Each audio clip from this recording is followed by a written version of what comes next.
Welcome back for the Project 2 video. On the Project 2 video, we're going to continue using Adobe Photoshop 2. And so the first thing I'm going to do is we're going to go back and get another picture. And we're going to, once again, we're going to go back to the Unsplash website. So it's unsplash.com. And I want you to find a picture that have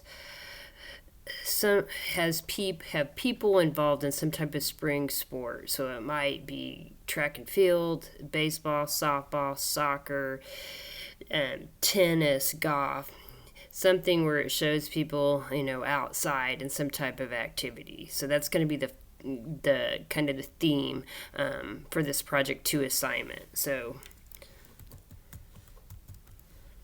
I kind of like track and field, so we're gonna select track and field, and like I said, try to find an action per picture with people participating in the activity. Go back up here.